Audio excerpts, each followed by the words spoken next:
Well, you're welcome back to Morning Express. Let's continue the conversation here on the program.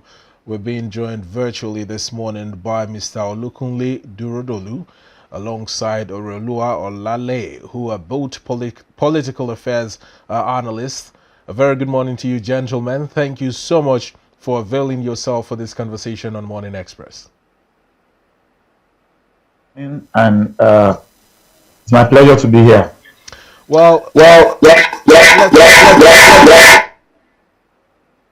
Hello, can you hear me, sir? Hello, Mr. Olukunle, can you hear me? Good morning, I can hear you. All right, fantastic. Let's kick off first. The Osun State Government is dragging the federal government to the Supreme Court over what it describes as an unlawful withholding of local government allocations, to the state since March of 2025. I don't know if you've been following the story, but what do you make of this development? And do you think it has gotten to this, the state government pulling the federal government all the way to the Supreme Court?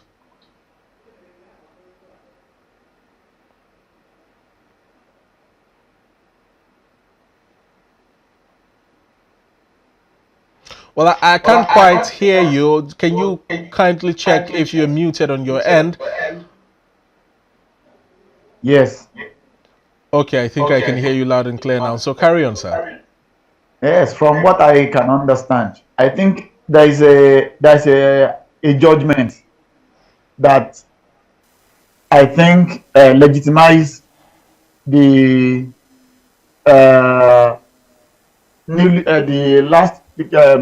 the conduct of local government elections. Yeah. And I think PDP government conducted another one. So they took the case to court, and court agreed that the APC local government chairman, that their tenure is still running. And in view of that, another chairman cannot be sworn in when there is a valid chairman that were duly elected by the people. So, in view of that, the Attorney General now insisted that it's only the legitimate chairman that will be given the money. So I think in view of that, that is where the problem lies now. And they proceeded to Supreme Court for interpretation of the judgment. So we keep our fingers crossed. Interesting. Well, we might want to have that rectified in a moment, but can you hear me loud and clear? Yes, I'm hearing. All right, fantastic. So the Osun State Government wants an order directing the AGF to forthwith release the monthly allocations and revenues due to and standing to the credit of the constituents local government councils of Osun State for all the months they have been unlawfully and unjustifiably withheld by the federal government, and pay same directly into the local government allocation accounts to be opened in favor of the validly elected council officials elected on 22nd February 2025 and sworn in on 23rd February 2025. Now, I understand that this might have been a political bone of contention. If really the APC elected council chairman's tenures are still running, why the need for a fresh local government polls that held back in February, by the way? And at this point, who has the final say? Because it appears that the courts have decided, yet the AGF is not taking action. Okay, in cases like this, it's kind of complicated. But if we are to address it fairly and squarely, I would say democracy in Africa is a joke. Why so? And this is not... No, democracy is a joke because it's for over the past few decades that we've been practicing democracy. We've been moving around issues like this. It's always unnecessary drama here and there. And this very case in Osun State is not the first of its kind in Nigeria. Yeah. As a matter of fact, this was Lagos State some years back when President Tinubu was the then governor. I could remember Olusegun Obasanjo, the then president, withheld funds that were meant for Lagos State for, I think, the entire tenure. That was Tinubu's tenure then. And most of the things that Governor Fantana was able to do was because it was later refused, like the funds were available by the next administration. Now, who will sentiment to this idea of sharing more? But if we ask ourselves, you see, China, this idea of withheld funds, it brings us back to the equation of the where everyone's today they split among each other and stuff like that. Now, if you look at the past few years, what Lagos contributed, what it contributed, what it contributed, and what they were getting back in return. If you look at it, the ratio does not make sense. How do I contribute, let's say, $1,000 to a joint force, and you're telling me I'm only entitled to like maybe 15 or 20? It doesn't really make much sense. Now, if Lagos will hold back the funds it's generating and use it on itself, Lagos would be far more better than China as it stands today. But will that be constitutional and will that be legal? No, you see, the thing is, that's the reason why I say democracy is a joke. China is what it is today because China practices what we call autonomous meritocracy. If you function properly, you do well, we give you like reason to do more. We hate you for doing more. Now, there is this thing where, look at some states in the north. Let me not bring sentiments into this. What are they using the funds for? So when we begin to analyze the situation in Osun State, I don't even care like for how long the fund is being withheld and why they are complaining about it. The question I would rather ask is, what can they not do without the funds, and what are they supposed to do with the funds? And in a case whereby, okay, the funds is being withheld, fine, let's not justify that. What can they do themselves to take that problem away? If I were governor, I wouldn't look at that. The same thing happened in Lagos State. Tinubu did not look at, okay, funds were withheld. He made the state work, and today Lagos is a model for every other state in Nigeria. Now, if you take a look at the situation that happened in Lagos during the administration of the then governor, now President Bola Ahmed Tinubu, the economy of a state is far more larger, far more different. The dynamics are a lot more complex than what is obtainable, at the local government level. Now, the bone of contention here is the fact that the federal government is insisting on releasing funds to local government chairmen that have been sacked from office. APC local government chairmen who have been replaced by PDP local government council chairmen who were elected on 22nd of February 2025, sworn in on the 23rd of February 2025. Now, Osun State, as we know it, is a PDP state. The accusation that the governor, the PDP, the party in the state, and even the state government is making is that this is a political move. There is a political inclination towards the withholding of these funds.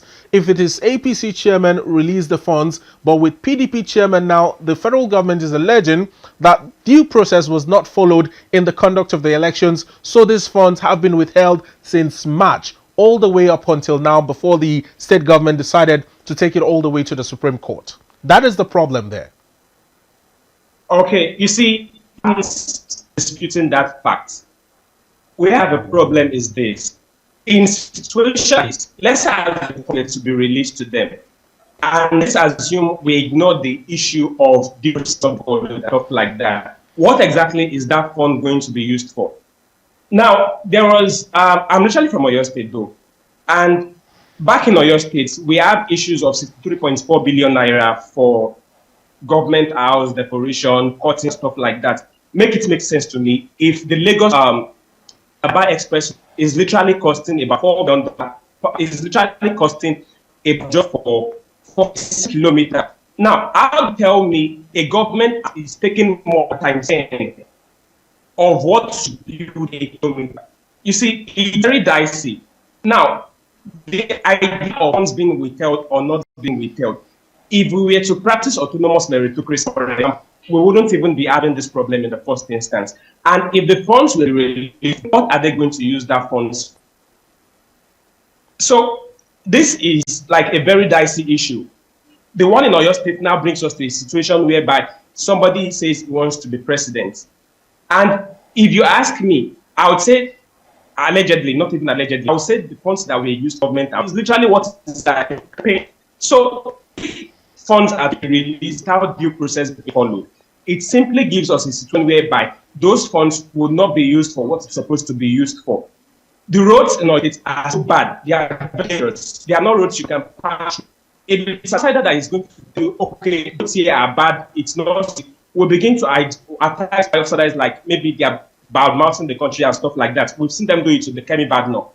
Now, do you help me like if we focus more on nation building, like meritocracy, let people work to build the nation, would we be having these issues? So the idea of fund withheld, not being withheld, is not something we should even at all. On a normal day, for a country to work, we need to get our acts right. And getting our acts right means we should do things the way they should be done. So the argument shouldn't be whether the funds are released or whether it should be withheld. The argument should be what are they going to do with those funds. So if we understand what they will do with the funds, we can then begin to solicit, okay, let's find ways around this. I'm going to come back to you. I'm going to come back to you in a moment, Mr. Olaleye. Mr. Durodolu, are you still with us on the line? Yes. Well, let me get your position on this. This whole situation is coming at a time when the Supreme Court has granted local government councils in Nigeria administrative and financial autonomy. Now, mind you, the Supreme Court also held that the federal government does not have the right to withhold local government council funds. This is the position of the Supreme Court on this matter. What does this speak, or what does this say to, the abidance to rule of law, both on the part of civilians, both on the part of the government? What is the picture looking like? I think this thing is about procedures. Court has established that local government have a right to their funds, and of course, federal government should not withhold their funds. But yes, in a situation when we have two factions of local government chairmen representing two parties now, Supreme Court have to tell them the authentic party, the authentic chairman in charge, who should be the money should be released to. We cannot release money to people who were not duly elected. Well, interesting take. I think we have just a little over 10 minutes to wrap up the conversation. There are still more topics in the news that I would want us to touch on. And this time around, it's still, from a political angle, but on a national scale. The presidency or the presidential race ahead of 2027 general elections, following Monday's NEC meeting of the People's Democratic Party, where we saw some resolutions made, part of which was the zoning of the presidential ticket to the southern part of the country, while also retaining Umar Damagum as a substantial, party national chairman. Now, this particular decision has sparked of debates even within the northern region, with the northwest having a different position, the northeast standing on a different platform, and of course the north central also, having their own thoughts concerning the zoning. But what is your own perception towards PDP's decision to zone the presidency to the south? Well, zoning is an constitutional agreement that we've had over the years, that if power stays in the north for 8 years, then it comes back to south for 8 years. And like that, we've been rotating it since 1999. And the feelings of the people is that south should complete their 8 years before the power will now go back to the north. And since South just completed is about to complete the first 4 years, it remains another 4 years. So in their own wisdom, they feel it will be better to allow South to complete their 4 years, so that it will bring fairness and balance to the country. Now, Mr. Olaleye, let me come back to you. If you have been following the conversation concerning the zoning of the presidency to the south back in 2022-2023, the current FCT minister, alongside the G5 governors, had posited that PDP should zone the presidency to the south. That was not done. It was rather zoned to the north. And a lot of people believe that was the nemesis of the PDP in the last general elections. As it stands now, the PDP's northern stakeholders are set to review this decision next week. One, the Arewa Youth Forum is saying that the move may favor President Tinubu's re-election ahead of 2027. Meanwhile, the Middle Belt Zone is saying that the zoning is fair to the south. I believe you can see where the split is now. What are your thoughts on this very complicated and complex matter within the PDP and the decision of whether it's the south or the north? Okay, you see, as a party is more or less a national joke. And I'll say that because back when President Goodluck Jonathan was president of the country and everything was packed up in a way, but we were making progress. It was the teams were national. The same who opposed him then, because he was a southerner, and the same kind of people who are now bringing us back the idea of bring back good luck, bring back our good luck, whatever. Now, if you look at this very clearly, I've seen people from the Northeast say bring back our good luck. The Southeast that literally almost killed the nation with insecurity. Now, if we are to be sincere to ourselves, what the average citizen wants is good roads, infrastructure, a better economy, where they can thrive. If you look at China, for example, China is making progress every minute, not even every day. Every second, they are making progress. And they are only making progress because they keep moving in the right direction. The reason why zoning is being, like, they are zoning the presidency to the south now is just to disrupt the current government, like the current government. And the bigger question we should be asking ourselves is, after Tinubu's administration, let's assume he completes his 8-year tenure, what exactly is going to happen to all the infrastructure we see building up now? What's going to happen to the bullet train and stuff like that? I heard of trains being derailed was it yesterday? And if you check very well, they've literally stolen boats on the railway lines. That's the reason why the train will derail. China has monorail and stuff like that. It doesn't get derailed. They are moving just fine. So if we don't get our acts right, democracy is a joke. We are only deceiving ourselves. We need to start practicing like autonomous meritocracy.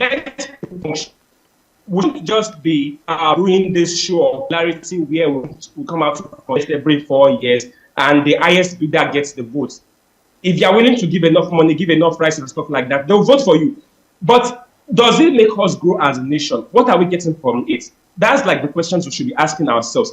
And the idea of zoning to the south now is literally a joke because it's only going to lead to one thing. And people coming out to like videos like that. But in regards that people know when a government is working, but the propaganda around it is where would have a problem because you see people begin to discredit what is working. Look at the past 2 years Tinubu has spent as president. Look at the kind of progress Nigeria has made as a nation. Are you going to tell me that is not enough for a country that wants to grow? Rome wasn't built in a day. You can't fix damage that was done in over 40 years. Ask Dogara, he confirmed it. You can't fix that damage that was done in over 40 years in 1 or 2 or 3 or 4 years. We need to be serious with nation building if we really want to build a nation. Now understand your concept of the seriousness about nation building. However, the topic of zoning, we understand, is not necessarily a constitutional constitutional right. Exactly. Rather, a gentleman's agreement, within the People's Democratic Party, the PDP started the issue of zoning. If you recall successive governments in Nigeria, the Southwest had a president that served for 8 years in the person of former President Chief Olusegun Obasanjo.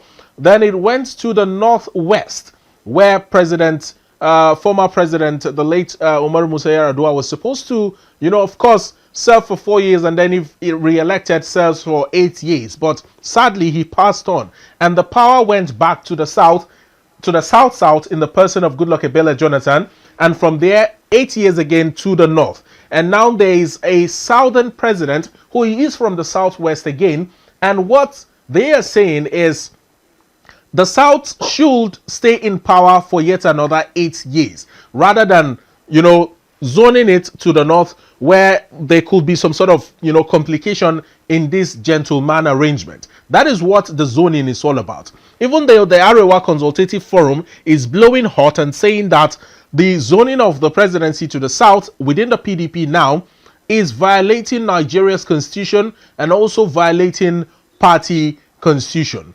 Going forward, what is a viable way? Should the issue of zoning be completely trashed?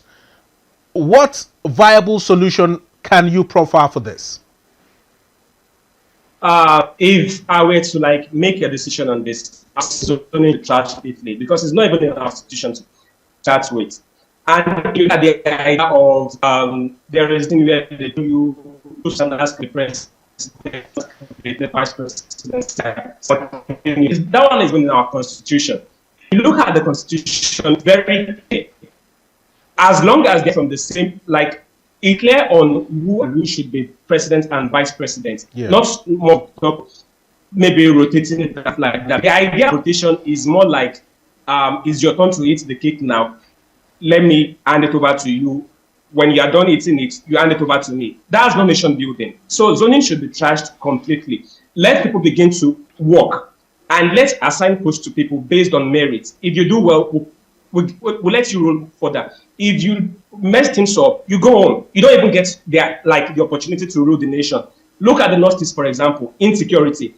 If Nigeria is literally a working country, I don't think some people should be in Aso Rock.